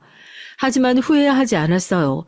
딸이 있었기 때문에 어떻게든 살아보겠다고 발버둥을 쳤습니다. 사랑하는 사람을 잃은 건 정말 큰 슬픔이었지만 딸과 함께 죽을 수는 없었어요. 혼자였다면 저도 그 사람을 따라갔을 겁니다. 그만큼 절망적이었거든요. 하지만 제겐 딸이 있으니 그럴 수가 없었어요. 제가 빛 한 줄기 없던 삶에 희망이라는 걸 봤다고 했죠. 그 희망이 바로 딸이었습니다. 딸은 제게 그 누구보다도 더 소중한 존재가 됐기 때문이에요. 딸이 있어서 제 삶이 시작됐고 딸이 있어 돈을 벌게 됐으니까요. 다행히 한동안 친정집에 지낼 수 있었습니다. 이상하게도 부모님은 더는 제게 면박을 주지 않으시더라고요. 심지어는 딸도 예뻐해줬어요. 당연한 일이지만 제겐 당연하지 않았습니다. 늘 욕이나 하던 사람이 갑자기 잘해준다고 생각을 해보세요. 이 사람이 잘못 먹었나 무슨 일을 벌였나 생각이 들지 않겠어요? 그래서 전 의심을 할 수밖에 없었죠. 그런데 역시 부모님이 저와 딸에게 잘해주는 이유가 다 있었습니다. 제가 다른 곳에 팔았기 때문에 제게 잘해준 것이었어요. 그렇게 전 두 번째 결혼 생활을 하게 됐죠. 처음에 전 애 딸린 아줌마와 누가 결혼을 하나 했는데 몸이 불편하고 나이가 찬 남자였어요. 계속 어린 여자만 고집해 결혼 때를 놓쳤다고 했습니다. 하지만 어느 여자가 나이 많은 그것도 몸이 불편한 남자를 만나겠어요. 여러분이라면 만나시겠어요? 그래서 시댁 부모님은 하자가 있는 젊은 여자를 찾던 중 저를 찾았고 아이 하나 정도면 자기들이 얼마든 받아들일 수 있다고 해서 팔려가게 됐던 것이었죠. 제겐 어떤 선택지도 없었습니다. 처음엔 그래도 좋은 사람일지도 모른다는 기대를 했어요. 하지만 그런 기대조차 시간 낭비였습니다. 솔직히 말하면 전 이 집에 아들을 낳으러 온 가정부나 마찬가지였어요. 저는 가서 홀대란 홀대는 다 받았습니다. 그리고 남편이란 작자는 어찌나 성격이 고약한지 몸이 불편하다고 약자라는 말, 전 그 말 가장 싫어합니다. 몸이 불편하다고 해서 정신마저 불편한 거 아니잖아요. 남편은 툭 하면 자기를 이상하게 본다며 절 때렸어요. 제가 피하면 물건을 마구 던졌습니다. 그런데 여러분, 제가 한 가지 질문을 할게요. 물건을 던지거나 누군가를 때렸으면 그건 누구의 잘못일까요? 질문이 너무 쉬운가요? 누군가가 먼저 위협을 가하지 않는 이상 때린 사람이나 던진 사람이 잘못한 거 아닌가요? 그런데 전 오히려 그런 남편을 제지를 못한다고 시부모님께 혼이 났어요.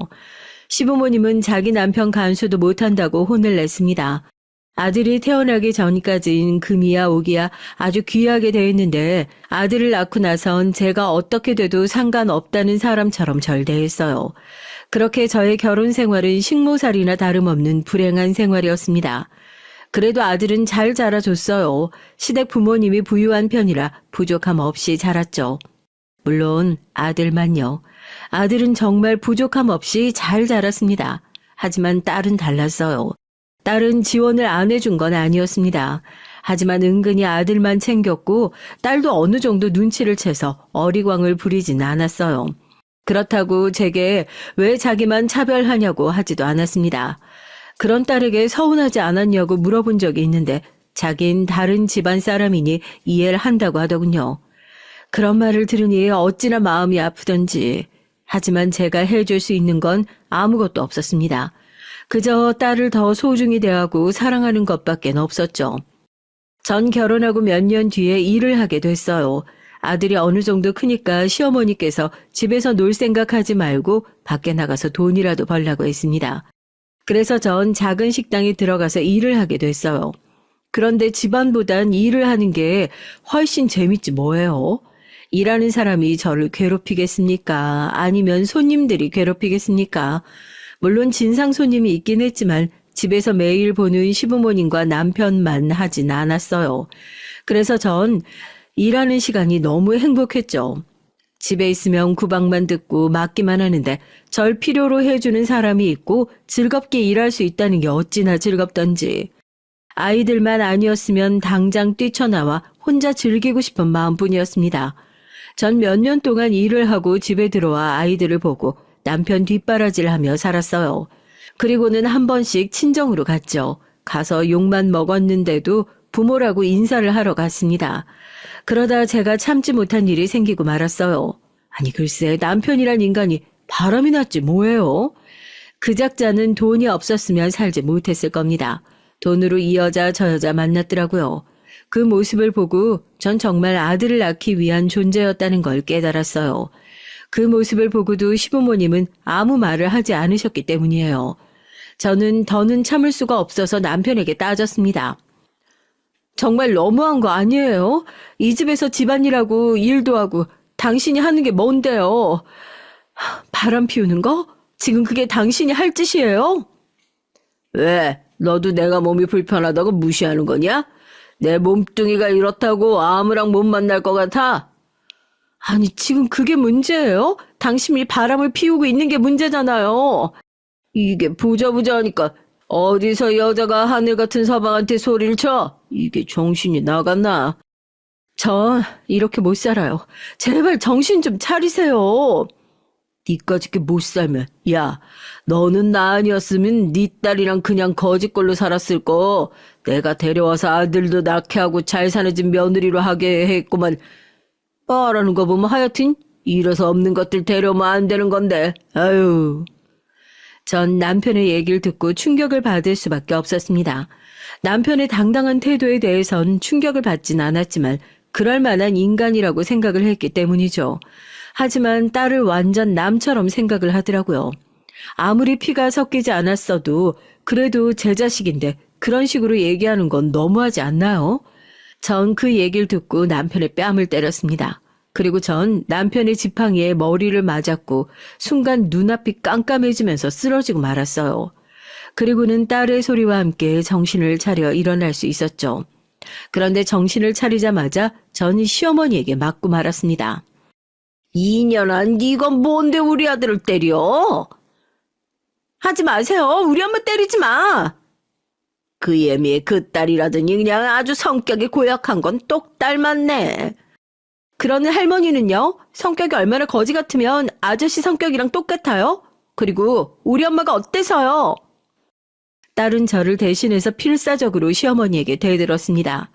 전 그만하라고 할 힘도 없었어요. 요게 어리다고 봐줬더니 뚫린 게 입이라고 그냥 나불나불 거리고 있네. 아이고 이런 게 우리 장손이 누나라고 부른다니. 아이고 두야. 어머니, 저희 딸 예뻐해달라고 하지 않을게요. 그런데 딸에게 뭐라고 하지는 말아주세요. 힘이 없었지만 딸에게 뭐라고 하는 건 참을 수 없었어요. 아이고, 지 딸이라고 챙기는 거 봐라. 시어머니는 저와 딸을 훑어보면서 혀만 계속 찼습니다. 예, 너 설마 우리 아들이 다른 사람 만난다고 때린 거냐? 너 그런 거야? 전 아무 말도 못했어요. 아니, 당연한 말을 왜 해야 하는지 몰랐죠. 너는 말도 못해, 이년아. 안 사람이 얼마나 못했으면 다른 여자를 만났겠어. 나는 말이다. 안 사람 도리를 다 했어. 그래서 우리 집 양반이 어디 바깥으로 안 나돌고 집안에만 있잖니. 너는 네 잘못도 모르고 지금 우리 귀한 아들을 때린 거야? 아이고 참나 어이가 없어서. 그럴 거면 나가. 이 집에서 나가라고. 쟤랑 같이 손잡고 나가면 되겠네. 아, 그리고 사돈땡땡 가봤자 너 반기지도 않을 게다. 이미 한 번 나간 딸이라고 처음부터 막 굴려도 된다고 하는 부모가 어딨니? 아이고, 결혼만 잘 됐으면 내가 이런 집안을 받지도 않는 건데. 시어머니의 말이 놀랍지도 않았어요. 부모님이 그런 소리를 했다는 것도, 남편이 바람을 피운 게 제 탓이라는 것도 시어머니가 늘 하시던 말이라 아무렇지도 않았죠. 그래서 전 집을 나가기로 결심했습니다. 이런 집이면 나가는 게 저에게도 도움이 되겠죠. 하지만 제가 나갈 수 없는 한 가지가 있었습니다. 이 집에서 가장 중요한 게 뭐겠어요? 아니, 제 인생에 있어서요. 딸과 아들, 제 자식들입니다. 시부모님과 남편에게 딸이 중요할까요? 없어도 그만이지 사람들이 뭐가 아쉬워서 딸이 중요하겠어요. 하지만 아들은 다르죠. 제가 나간다고 하니 그럼 딸과 함께 나가라고 하더군요. 그래서 제가 4배 아파 낳은 자식은 아들도 있으니 아들과 함께 나가겠다고 했습니다. 제 배 아파 낳았으니까 아들도 같이 데리고 나갈 거예요. 엄마 없이 어떻게 애를 키워요? 따라가면 당장 애 밥은 애가 하고 싶은 거 하는 건 애 환경은 우리 손자가 그렇게 사는 걸 못 본다. 그리고 우리가 얼마나 손자한테 잘해줬는데 그럼 우리 자식이지. 솔직히 너도 우리 아들 아니었으면 아들 보지도 못했을 거 아니니. 애는 못 준다. 나갈 거면 조용히 둘이서 나가야지. 아무 잘못 없는 애를 데려가긴 왜 데려가? 시어머니는 남편과 정말 똑같은 말을 하며 아이는 못 준다고 했어요. 그냥 도망칠까 생각을 많이 했지만 전 그럴 수 없었습니다. 차마 아들을 버리고 갈 수 없었죠. 아무리 잘 산다고 해도 자식을 버리고 가는 사람이 그게 부모라고 할 수 있겠어요. 결국 상처만 받고 시댁에서 살 수 없었습니다. 하지만 그날 이후 딸마저 냉대를 받았어요. 엄마가 미안해. 엄마가 뭐가 미안해. 내가 할머니한테 대들어서 그런 건데. 난 괜찮아. 그럴수록 전 딸을 더 아낄 수밖에 없었습니다. 그런데 이게 또 문제가 되더라고요. 아들이 왜 누나만 챙기냐고 하더라고요. 누나는 우리 가족도 아닌데 왜 챙겨? 왜 나만 미워해? 엄마는 왜 우리 가족이 아닌 사람한테 잘해주는 거야? 전 아들의 말을 듣고 놀랐습니다. 아들의 입에서 딸이 우리 가족이 아니라는 건 처음 들었기 때문이에요. 그리고 아들은 제 딸을 정말 잘 따랐기 때문에 그런 말을 할 거라고는 상상도 하지 못했습니다. 하지만 이 얘기가 나왔다는 건 어디서 들었다는 거겠죠. 전 아들에게 그런 소리 어디서 들었냐고 물었어요. 너 그런 말 어디서 들었어? 누나가 왜 우리 가족이 아니야? 누나도 우리 가족이야. 내 딸, 아들은 같은 배에서 나왔는데 누가 가족이 아니래. 앞으로 그런 말 하는 거 아니야. 그리고 누가 미워해. 우리 아들이 세상에서 제일 좋은데. 이상하다. 할머니가 그랬는데? 그럼 할머니가 거짓말한 거야? 전 아들에게 어떻게 얘기를 해줘야 하나 고민이 많았어요. 아빠가 다르다는 걸 어떻게 얘기해야 할지 모르겠더라고요. 그냥 잘 넘어가야 하나 생각을 했지만 언젠간 알아야 할 사실이고 언제 또 시어머니가 아이에게 이상한 말을 할지도 모르니 제가 먼저 얘기를 하는 게 좋을 것 같다는 생각에 아빠가 다르다고 말을 했습니다. 아이는 처음에 이해를 하지 못하더군요. 그리고 제가 다른 사람과 결혼을 했었다는 게 충격이었는지 갑자기 너무한다면서 도망가기 시작했어요. 엄마 너무해. 어떻게 다른 사람을 만날 수가 있어? 그럼 나중에 그 사람 따라서 갈 거야? 그래서 날 그렇게 미워한 거야?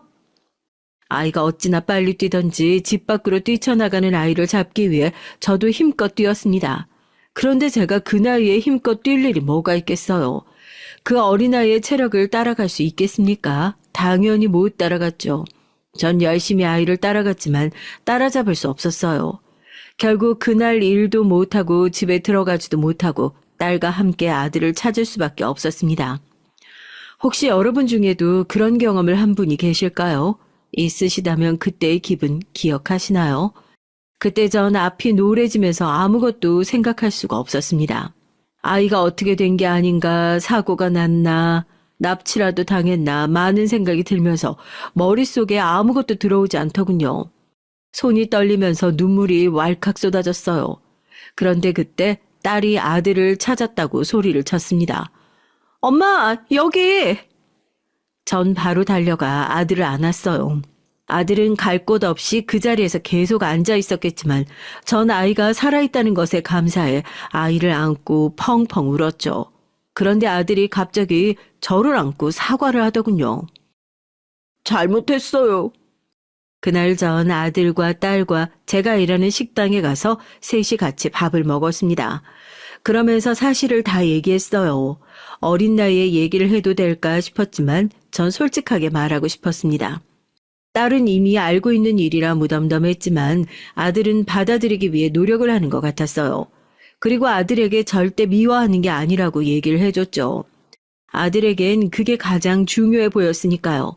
그래서 그런 걱정은 하지 말라고 얘기를 해줬습니다. 그 말을 하니 그제서야 아들은 편히 저희를 보더군요. 그리고 아들은 자기를 사랑하기만 하면 된다고 얘기를 했어요. 그럼 누나랑 난 아빠가 다른 거잖아. 그래서 할머니가 누나 보고 우리 가족이 아니라고 한 얘기를 한 거야? 근데 누나랑 나랑 엄마는 같잖아. 그럼 가족 아니야? 야, 가족 맞지. 너랑 나는 엄마가 같은데 어떻게 가족이 아니냐? 할머니는 그냥 날 싫어해서 그러는 거고 바보야.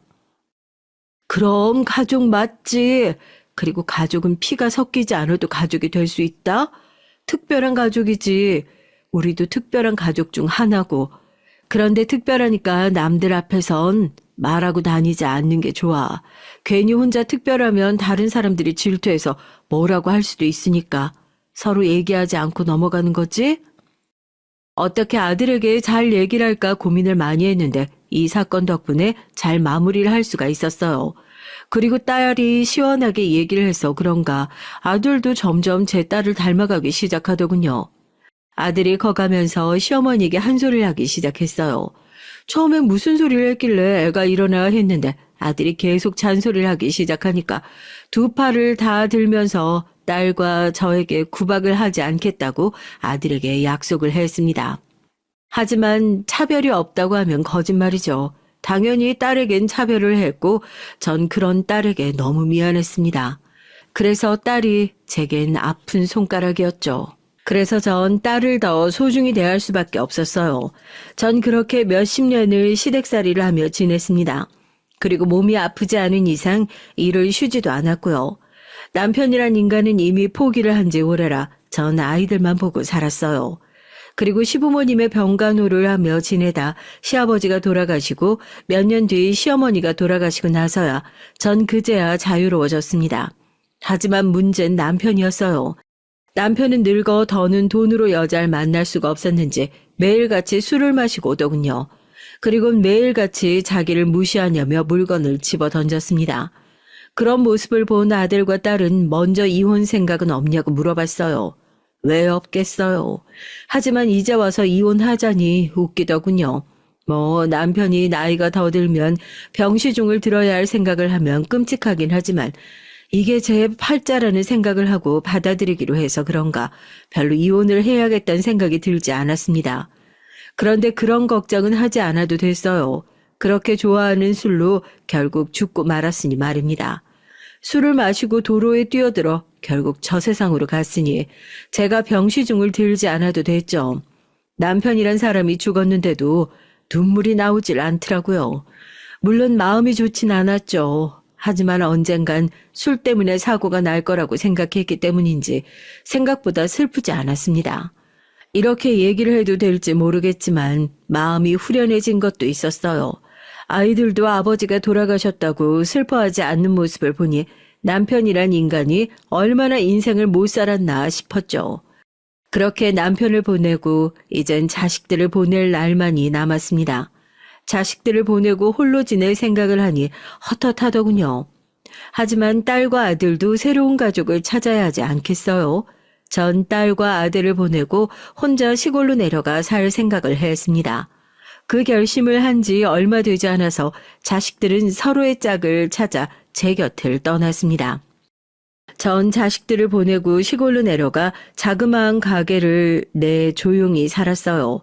시골에서 살고 있어서인지 아이들이 자주 찾아오진 않았지만 아이들은 주말에 한 번씩은 오려고 했습니다. 자주 오지 말라고 얘기를 했지만 제 말은 듣질 않더군요. 그래도 자식들이 계속 찾아와 주니 기분은 좋았습니다. 그런데 계속 찾아와서 그런가 며느리는 어느 순간부터 오질 않더니 제게 더는 못 가겠다고 통보를 하더군요. 요즘 며느리들은 당돌하게 얘기를 한다는데 직접 당해보니 웃음이 나왔습니다. 하지만 며느리와 싸워봤자 뭐합니까? 안 그런가요? 또 제가 시어머니에게 된통당해서 그런가 전 그런 시어머니가 되고 싶진 않더라고요. 물론 며느리가 놀고 먹기만 한다면 뭐라고 했겠지만 며느리가 쉬는 것도 아니고 일하고 모처럼 주말에 쉬는데 시댁에 와서 앉아있으니 얼마나 싫겠어요. 아무리 잘해준다고 해도 시댁은 시댁 아닙니까? 얼마나 불편한지 제가 더 잘 알기 때문에 이해하고 넘어갔어요. 아들은 미안하다며 자기가 한 소리 하겠다는 거 며느리에게 뭐라고 하지 말라고 했습니다. 괜히 그런 얘기를 해봤자 둘 사이에 좋은 거 하나 없다고. 그러지 말고 같이 있어주라고 얘기를 했죠. 그런 말을 했다고 며느리를 미워하거나 싫어하지 않았습니다. 그런데 사람이란 게 그렇잖아요. 자기를 챙겨주는 사람을 보면 아무것도 안 하는 사람보다 마음이 더 가는 건 어쩔 수 없지 않나요?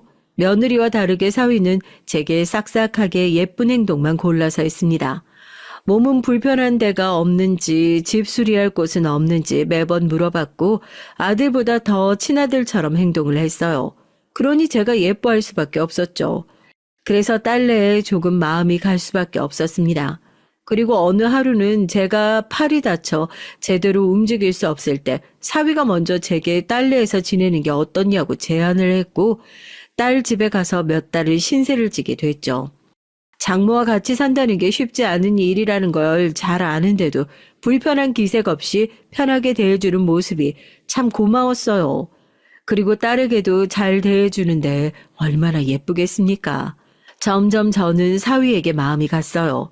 그런데 믿는 도끼에 발등 찍힌다고 전 사위에게 발등이 찍히고 말았습니다. 이른이 넘어가면서 점점 몸이 좋지 않은 게 느껴지더군요. 그렇다고 몸이 아주 안 좋은 건 아니었습니다. 귀가 조금 들리지 않고 예전보다 순임이 가빠지고 전보단 자주 아프긴 했지만 제 나이에 비해선 꽤 건강한 편이라 생각을 하고 살아왔어요. 혼자서도 그럭저럭 잘 살아왔고 조용히 장사를 지내왔었죠. 하지만 자식들은 걱정이었나 봅니다. 제 걱정을 어찌나 하든지 전 제 걱정하지 말고 일이나 열심히 하라고 했어요. 그러던 중 딸내에 안 좋은 소식이 생기고 말았습니다. 사위네 회사가 부도가 나서 실직을 하고 말았다는 거예요. 다행히 딸이 직장을 다니고 있었지만 아이가 셋인 집에선 딸 혼자 버리로 어떻게 산답니까? 딸은 처음으로 제게 부탁을 했어요. 엄마, 혹시 돈 좀 빌릴 수 있어? 그 말과 함께 처음으로 딸내 사정을 듣게 됐습니다. 보니까 바로 얘기한 것도 아닌 것 같았습니다. 몇 달이 지나고 나서 얘기를 한 것 같았죠. 자기네들도 어째 버텨본다고 버티다가 제게 얘기를 한 것 같았어요. 사부인은 딸이 결혼하고 얼마 있지 않아 돌아가셔서 부탁할 사람이 없었던 겁니다. 그래서 제게 부탁을 한 것이었어요. 자식이 어렵다는데 안 도와주는 부모 있겠습니까? 전 남은 전 재산을 딸에게 주겠다고 했어요. 딸은 이렇게까지 필요 없다면서 거절을 하더군요. 부모로 해준 것도 없잖니. 내가 너에게 미안한 것도 많고 네가 어렸을 때 그렇게 자란 것도 나 때문인 것 같아 마음에 걸리는 것도 많은데 엄마라고 해준 것도 없는 것 같아서 마음이 불편했는데 이렇게 해줄 수 있으니 엄만 감사하니 내 마음이라 생각하고 이거라도 받으렴. 그럼 엄마 혹시 우리 집에서 살지 않을래? 나도 그게 마음이 편할 것 같고 애들 아빠도 수락할 거야. 엄마 가게랑 집 다 정리하고 우리 집으로 와요. 엄마 몸도 불편하잖아. 한번 생각해봐. 알겠지? 딸의 제안에 전 생각을 해봤어요. 저야 같이 살면 행복할 것 같았습니다. 하지만 아무리 딸 집이라고 해도 제 집이 아니니 괜히 불편할 것 같아서 고민이 많이 됐어요. 한참을 고민하다가 사위에게 전화가 오더군요. 장모님, 안사람한테 얘기 들었어요. 언제든 집에 오셔도 돼요. 말씀만 해주세요. 아니, 그래도 자네가 불편할 텐데. 아이, 저야 괜찮아요. 아이들이야 어머님을 워낙 좋아해서 별 문제 없을 거고요. 아유, 저희 회사가 괜히 이렇게 돼선. 그게 자네 탓인가? 어쩔 수 없이 일어난 일 탓하지 말고. 그래도 이렇게 전화 줘서 고마워. 아닙니다. 편하게 말씀해 주세요. 사위의 말에 전 딸 집에서 지내기로 마음을 먹었어요. 그렇게 전 다짐을 하고 가게도 팔고 집도 팔고 전 재산을 딸에게 줬습니다. 제게 남은 거라곤 자그마한 돈밖에 없었지만 그래도 딸이 편하게 지낼 수 있다면 전 좋았어요. 오히려 전 마음이 한결 가벼워졌습니다. 그런데 어느 날 사위의 통화를 듣고 경악을 금치 못했어요. 앞서 믿는 도끼에 발등 찍힌다고 했죠. 사위는 절 요양원으로 보낼 생각이었습니다. 여보세요? 거기 요양원이죠? 75세 할머니 들어갈 건데 서류 어떤 게 필요할까요? 아니 그렇게 착하던 사위가 그것도 집으로 오라고 했던 사위가 요양원에 절 버리려고 한다는 생각을 하니 충격을 받을 수밖에 없었습니다. 그렇지 않나요? 그 말 한마디로 그 전에 있었던 일들이 모든 거짓으로 느껴졌어요. 믿었던 만큼 전 배신감이 배로 들었죠. 나이 먹고 모든 일에 초연해졌다고 생각했는데 아니었습니다. 제 딸을 위해서도 있지만 사위를 살리겠다고 사위가 살아야 제 딸도 살 거라는 생각에 모든 전 재산을 준 것인데 돌아오는 건 결국 절 요양원에 가두겠다는 거니 전 어떻게 돌려줄까 생각을 했어요. 이 나이 먹고 복수를 시작하게 된 것이죠. 사위는 제 돈으로 꽤 큰 가게를 차렸어요. 배달 일을 시작하다가 체면이 살지 않았는지 가게를 차렸더군요. 예전 같으면 응원을 해줬겠지만 사위의 한마디에 전 이미 돌이킬 수 없는 상처를 받아 곱게 보이지가 않았습니다. 전 이런저런 생각을 다 했어요. 복수를 해본 적이 없는 사람이 그것도 다 늙어서 복수를 한다는 게 쉽지 않은 일이라는 걸 알잖아요. 어떻게 저의 배신감을 표현해야 할지 머릿속이 복잡했습니다. 5만 가지 생각이 다 들었어요. 첫 번째, 딸에게 당장 달려가서 얘기를 한다. 두 번째, 가게로 찾아가 없는 소문을 만들어 장사를 망하게 한다. 세 번째, 일부러 사위를 나쁜 놈으로 만들어 딸과 헤어지게 만든다. 네 번째, 사위 뒷조사를 해서 약점을 잡아낸다. 이 밖에도 다양한 방법이 있었습니다. 하지만 사위의 장사를 망치는 건 딸도 힘들어할 것이니 할 수 없는 일이라 생각했고 바람을 피우게 해서 나쁜 놈으로 만들어 헤어지게 만들자니 이건 딸과 손주들이 슬퍼할 것 같고 뒷조사를 해서 약점을 잡아낸다 한들 어떻게 이용할 것인지 모르겠는 겁니다. 결국 전 나머지 방법을 쓰기로 했어요. 다행히 아이들은 학교를 가서 집에 없었고 딸도 회사에 가 집에 없어서 사위와 둘이 있는 시간은 많았습니다. 사위의 출근 시간은 조금 늦은 시간이라 같이 있는 시간이 많았죠. 이서방, 이리 좀 모을 수 있나? 예, 장모님. 내가 몸이 불편해서 그런데 부축 좀 해줄 수 있을까? 아유, 갑자기 허리가 아파서. 네, 당연하죠. 사위는 언제나처럼 친절하게 절 대해줬어요. 이서방. 네, 장모님. 아이고, 미안하네. 방에 들어가고 싶어서. 괜찮지? 아유, 그럼요. 고마워. 역시 우리 이서방밖에 없어. 아닙니다. 또 필요한 거 있으시면 말씀해 주세요. 그래. 전 수없이 사위를 불렀습니다. 이서방. 네, 장모님. 아이고, 미안한데 혹시 집에 시금치가 있나? 갑자기 애들이 시금치 나물이 먹고 싶다는 게 기억이 나서. 아, 제가 한번 찾아볼게요. 그래, 고마워. 장모님, 지금 시금치 없는 것 같은데요? 아이고, 어쩌나 오늘 해달라고 한 것 같은데. 아유, 내가 갔다 와야 되나? 아이, 제가 갔다 올게요. 그래? 아이, 자네 갔다 오면 나야 고맙지. 그럼 조심히 다녀오고.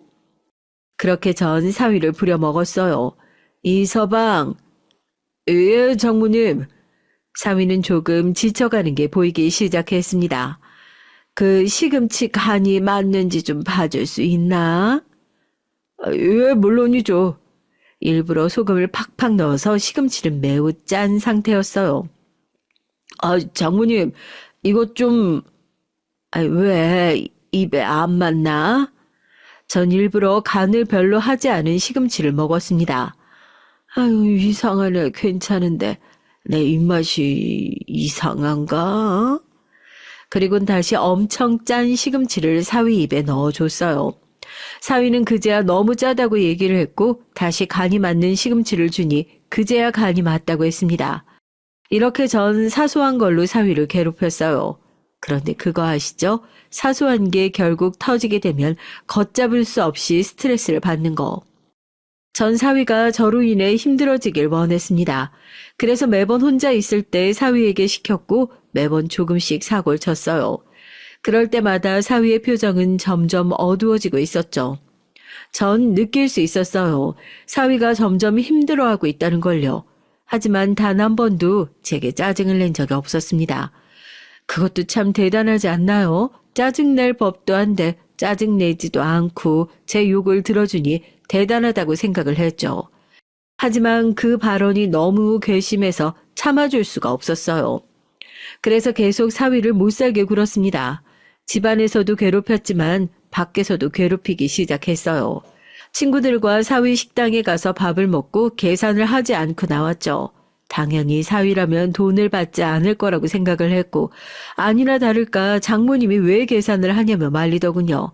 그 이후로 전 종종 친구들을 데리고 사위 식당으로 갔습니다. 물론 계산하지 않고요. 시간이 지나면 지날수록 사위의 표정은 좋지 못했어요. 그리고 중간중간 제가 이것저것 막 시키기까지 했고요. 사위는 더는 참기 힘들었나 봐요. 결국 터질 대로 터진 모양이에요. 결국 사위가 딸에게 불만을 말하는 걸 들을 수가 있었죠. 여보, 장모님 너무하시는 거 아니야? 그게 무슨 말이야? 아니, 요즘 따라 계속 날 심부름꾼으로 쓰질 않나. 아니, 뭐 그건 그렇다고 쳐. 그런데 계속 친구 데려와서 우리 가게에서 밥을 먹고 가잖아. 근데 그게 왜 문제가 돼? 아니, 장모님한테 돈 받기 애매해서 계산 안 해도 된다고 하니까 그 뒤로 계속 친구를 데려오시잖아. 그래서 계산 안 하는데도 계속 오신다니까? 아, 그럼 돈을 달라 그래. 그리고 넌 엄마가 그렇게 도와줬는데 그거 하나 못 해줘? 아니, 그게 나도 계속 그러니까 부담스럽다고. 그럼 말해. 돈 달라고. 그럼 됐네. 딸의 시원시원한 성격 덕분에 사위는 아무 말도 할 수가 없었어요. 사위가 조금 바보같이 착하다고 해야 할지 미련하게 쓴소리를 못한다고 해야 할지 그런 면이 조금 있어서 딸에게 잡혀 사는 게 참 다행이라고 생각했습니다. 그 덕에 사위를 괴롭혀도 별 문제가 없었기 때문이죠. 그날 이후로 전 더 열심히 괴롭혔습니다. 조금 유치할 수도 있지만 사위를 골탕 먹이기엔 이게 제일 직방이었으니까요. 그리고 그날 이후론 식당에 가서 돈을 내고 먹었어요. 물론 가끔 그냥 얻어먹고 갈 때도 있었지만 대부분은 돈을 냈습니다. 그러니 아무 말도 못하더라고요. 딸과의 다툼 이후부턴 조금 다른 방법으로 갔어요. 딸에게 제가 먼저 요양원 얘기를 했습니다. 어떤 자식들은 자기들 힘들다고 요양원에 보내던데 저를 보낼 생각을 하고 있다면 꿈도 꾸지 말라고 얘기를 했죠. 그런데 사위의 표정은 참 한결같더라고요. 자기는 그런 생각을 한 적 없다는 식으로 얘기를 하는데 어찌나 속이 뒤틀리던지. 딸은 그런 말 말라고 절대 그런 일 없다고 얘기를 했습니다. 그때 전 내 옆에 있는 놈이 날 요양원으로 보내려고 한다는 걸 말하고 싶었어요. 하지만 아직 그럴 때는 아니라고 생각했죠. 만약 엄마가 치매가 오면 그때도 안 보낼 거니? 내가 아무것도 못 가리면? 엄마, 그건 당연히 내가 해야지. 아니, 내가 엄마를 왜 모셔왔겠어? 이서방이 힘들잖아. 엄마, 이 사람이 뭘 힘들다고. 내가 다 할 건데, 그리고 엄마가 그렇게 다 내줬는데 그거 하나 못 해줄까 봐? 이 사람 그런 사람 아닌 거 알잖아. 그렇지, 여보? 딸은 사위를 정말 많이 믿는 눈치였어요. 하지만 그러면 그럴수록 사위의 표정은 좋지 않았습니다. 그리고 전 본격적으로 사위를 못살게 굴기 시작했어요. 사위에겐 심부름을 시켰고 맞게 가져온 걸 내가 언제 이걸 시켰냐고 시치미를 뗐습니다. 사위는 정말 억울해하더군요. 하지만 전 계속 화를 냈어요. 그게 반복되고 나니 사위도 참지 못했나 봐요. 몇 달이 지나고서 제게 화를 낸 겁니다. 장모님, 정말 너무하시는 거 아닙니까? 내가 뭘? 아니, 매번 장모님이 사오시라는 거 사왔는데 아니라고 하시고 제가 그래서 메모를 하고 몇 번 확인을 하고 가도 그럴 일 없다면서 화를 내면서 우기시고 장모님 혹시 치매 오신 거 아니세요? 치매? 자네 미쳤어? 치매라고? 왜? 치매 오면 요양원 보내게? 아니, 무슨 말을 그렇게... 들었잖아요. 요양원 안 보낸다고. 내가 자네 속셈을 알아. 누굴 속이나 귀신을 속이지. 전 사위의 말에 아무것도 답하지 않고 계속 나를 요양원에 보내려 하는 거 아니냐고 얘기를 했어요. 사위는 저와 더는 말이 통할 것 같지 않다고 느꼈는지 대화를 끝내더군요. 그날 이후 전 치매 검사를 하러 갔습니다. 하지만 치매일 리가 없죠. 사위는 계속 답답하다며 제게 얘기를 했어요. 그리고 화낸 이후로는 참지도 않더라고요.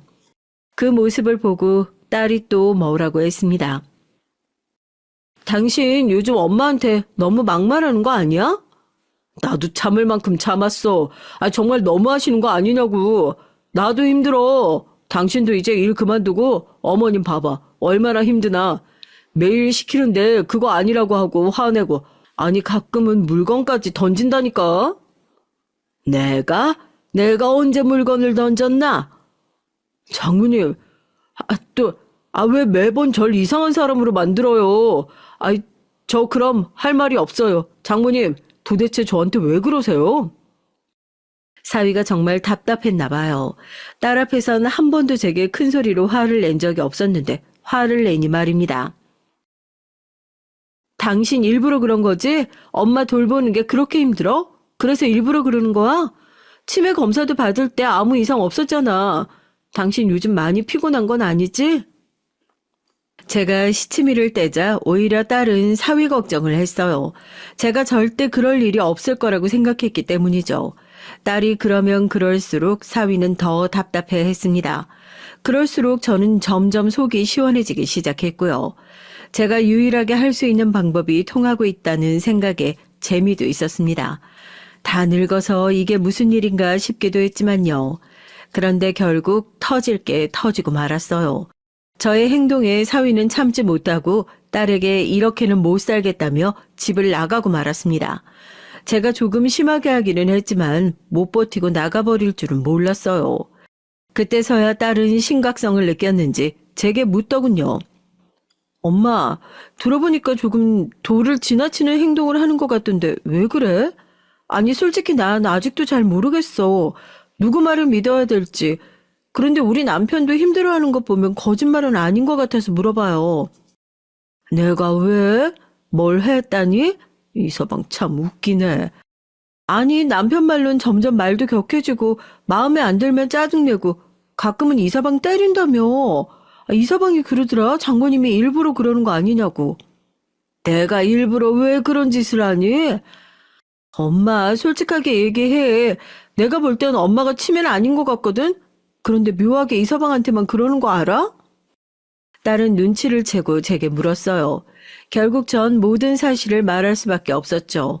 그러자 딸이 충격을 받은 눈치였습니다.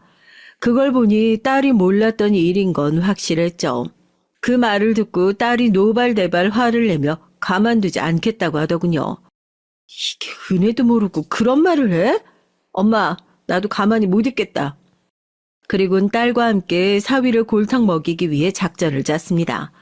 그런데 그럴 필요가 없어졌어요. 저도 모르게 진짜 복수가 시작되고 말았거든요.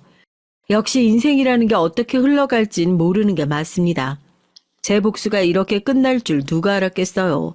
딸도 함께 사위를 골탕 먹여주려고 했는데 이게 웬걸 사위가 다른 여자와 함께 지낸다는 소문을 들었어요. 아니 남자들은 가만히 있는 법을 모릅니까? 아니면 이런 놈들만 걸리는 겁니까? 왜 저희 모녀에겐 이런 시련이 오는지 원망스럽더라고요. 그런데 사위의 바람이 저 때문에 일어난 건 줄 알았는데 알고 보니 한참 전부터 만나고 있었더라고요. 사위의 바람 상대는 예전 직장 동료인 것 같더군요. 딸이 그 사실을 알자마자 지인들을 통해 물어봤고 그때 충격적인 사실을 알게 됐어요. 회사 사람들은 공공연하게 다 아는 사실이라고 했거든요. 어쩐지 당당하게 집을 나가더라니 생활할 곳이 있어서 그랬는 모양이에요. 얌전한 고양이인 줄 알았더니 아주 교활한 여우더군요. 딸의 결혼 생활마저 이렇게 허무하게 끝나버리는 건 아니라고 생각했습니다. 딸은 믿었던 사위의 바람에 충격에서 못 벗어나 시름시름 앓았어요. 그래서 전 아들에게 돈을 빌려달라고 부탁을 했습니다. 아들은 그냥 쓰라고 거액의 돈을 제게 주더라고요. 자식한테 이렇게 돈을 받는다는 게 미안했지만 딸을 위해서 사양하지 않고 받았죠. 아들도 제 누나의 사정을 알고 있어서 그런지 돈을 더 많이 챙겨준 것 같더라고요. 전 그 돈을 들고 바로 업체에 부탁을 해서 사위의 바람 현장을 증거로 남겨두기 위해 노력했습니다. 그런데 이놈이 앞에서는 착한 척, 뒤에서는 아주 못된 짓이라고는 다 하고 다니더군요. 아주 딴 사람인 것 같았습니다. 딸 앞에선 한없이 약하고 아무 말도 못하는 남편이었으면서 뒤에서는 잘 나가는 사업가에 말 한마디에 여자들을 다 꼬실 수 있는 아주 신사다운 모습을 보여주고 있었죠. 심지어 나이도 이름도 속여가며 사람들을 만나고 있더라고요. 그 말을 들으니 그때 더 때리지 못한 제가 한스러웠습니다. 그리고 더 과감하게 하지 못한 제가 너무 원망스러웠어요. 증거가 하나둘 모여가는 중 사위가 즐길 걸 다 즐기고 집에 들어오더군요.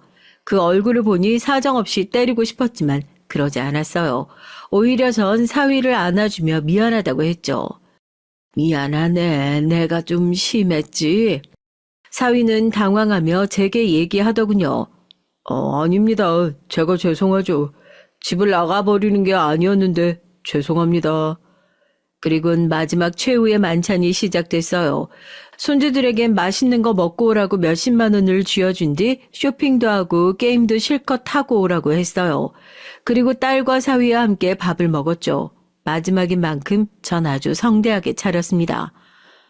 장모님 이걸 다 차리셨어요? 죄송합니다. 저 때문에. 그 말에 전 사위가 잘못된 길을 걸었다고 생각을 했습니다.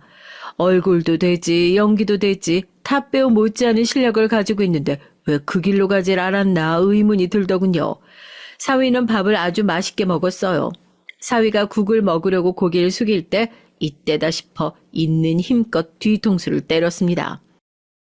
장모님 왜 이러세요? 왜 이러세요? 이 자식이 몰라서 물어? 아니 갑자기 때리는 사람이 알지 맞는 사람이 어떻게 알아요? 그리고 딸이 사위의 뺨을 때렸습니다. 당신 미쳤어? 그리고 사위가 딸을 치려는 거 앞에 있는 시금치 한 주먹을 잡아 던졌습니다. 아니 둘 다 지금 뭐 하는 거야 장모님? 이제 그냥 막 나가겠다는 거예요? 그리고 당신은 뭔데 날 때려? 뭔데 때리냐고? 이 미친놈아, 넌 원래 바람 피우고도 그렇게 당당하게 있니? 왜? 난 모를 줄 알았어? 엄마 아니었으면 내가 평생 몰랐겠다. 그렇지? 네가 집 나가고 나서 주변 사람들한테 어디서 뭐 하는지 물어봤어. 근데 당신 인생 잘못 살았더라. 그거 알아? 당신 친구들, 회사 동료들이 다 얘기해 주던데? 그러게 철저하게 착하게 지냈어야지. 사람들도 당신 행동에 학을 떼더라. 내가 언제 바람을 피웠다고 그래? 이 썩을 놈아, 여기 증거 있다. 그리고 분이 안 풀려서 사위를 한 대 더 쳤어요. 사위는 모든 증거를 보자마자 얼어붙어서 바로 잘못했다고 꼬리를 내렸습니다. 당신 그리고 엄마 요양원에 보내려고 했다면서? 왜? 받을 돈 다 받았으니까 이제 노인네 필요 없어져서 버리려고 했어? 사위는 순간 놀라며 절 쳐다봤어요. 아무 말도 못하고 그저 잘못했다고 빌고 있었죠.